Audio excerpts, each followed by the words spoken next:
Bharatiya Janata party अब एक एक करके अपने उन सभी नेताओं को पार्टी से बाहर करने का पैंतरा अपना रही है जिन जिन नेताओं ने बीजेपी को पार्टी में रहकर खूब धोया है। बीजेपी में वो लोग बर्दाश्त नहीं किए जा रहे हैं जो सरकार को आईना दिखाने का काम करते आ रहे थे।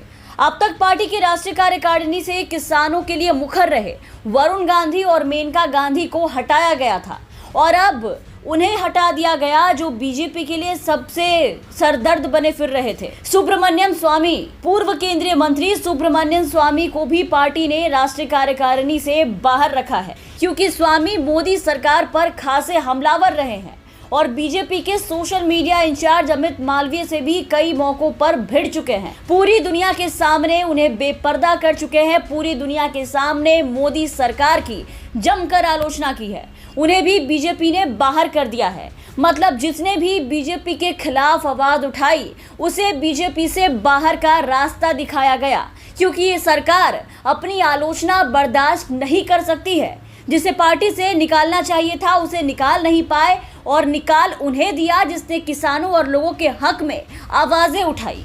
वरुण गांधी को किसानों के मुद्दे पर मुखरता से आवाज उठाने और सुब्रमण्यम स्वामी को मोदी सरकार की कई नीतियों की आलोचना करने की सजा मिली है क्योंकि यही बीजेपी का लोकतंत्र है जहां सरकार के खिलाफ आवाज उठाना अपराध है। मंत्री अजय मिश्रा को हटाने और गिरफ्तार करने की जगह मेनका और वरुण गांधी को बीजेपी के शीर्ष सदस्यों की सूची से बाहर कर दिया गया। वरुण और मेनका शुरुआत से ही किसानों की हत्या की निंदा और इसकी निष्पक्ष जांच की मांग कर रहे थे। वरुण गांधी ने तो योगी आदित्यनाथ को चिट्ठी पर चिट्ठी भी लिखा था और बार बार किसानों से न्याय करने की मांग की थी, जिसके बाद अब तक किसानों को तो न्याय नहीं मिला, उल्टा दोनों को बाहर कर दिया गया। और माँ बेटे को बाहर करने के साथ ही बीजेपी ने साफ कर दिया कि वो किसान विरोधी पार्टी है। बीजेपी ने आज बता दिया कि जो भी सत्य और न्याय के साथ खड़ा होगा वो बीजेपी का दुश्मन बनेगा, जैसे कि सुब्रमण्यम स्वामी जी जो लगातार मोदी सरकार को हर मुद्दे पर घसीटने और उनसे सबूत मांगने का काम कर रहे थे। चीन पर, जीडीपी पर, हर मुद्दे पर मोदी सरकार के खिलाफ मुखर होकर आवाज उठाया और उनसे जवाब मांगा। चीन पर प्रधानमंत्री मोदी द्वारा बोले गए झूठ को दुनिया के सामने लाया और बार बार अपनी ही सरकार पर तीखे सवाल दागे। स्वामी लगातार ट्विटर पर नरेंद्र मोदी सरकार की आर्थिक नीतियों की आलोचना करते नजर आ रहे थे। तेल की लगातार बढ़ती कीमतों को लेकर उन्होंने ट्वीट करके कहा था कि पेट्रोल, डीजल और बाकी ईंधन की बढ़ती कीमत भारत के ईमानदार लोगों के लिए बड़ी ट्रेजेडी है। इससे आर्थिक रिकवरी मुश्किल हो जाएगी। इसके अलावा उन्होंने चीन के मुद्दे पर मोदी सरकार को कई बार घसीटा है।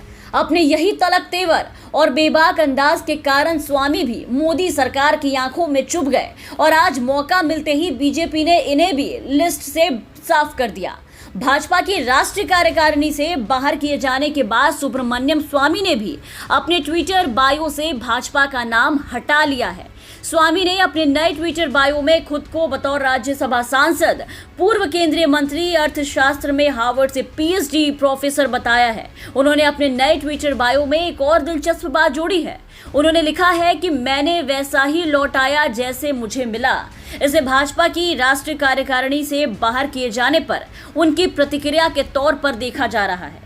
इन सब के अलावा बीजेपी ने और भी कई ऐसे नेताओं को बाहर किया है जिन्होंने मोदी सरकार पर हमला बोलने का काम किया है, जिन्होंने मोदी सरकार के गलत नीतियों का विरोध किया, जिन्होंने मोदी सरकार को आईना दिखाने का काम किया। मतलब देश में रहना है तो मोदी मोदी कहना है और अगर बीजेपी में रहना है तो मोदी जी को भगवान मानकर पूजना है और अगर ऐसा नहीं हुआ तो आप सीधा पार्टी से बाहर कर दिए जाएंगे। और यही हाल आज बीजेपी में कई नेताओं का हुआ जिन ने मोदी सरकार की गलत नीतियों की आलोचना की, जिन लोगों ने आम जनता की आवाज को उठाया, उसे आज पार्टी से बाहर का रास्ता दिखाया गया।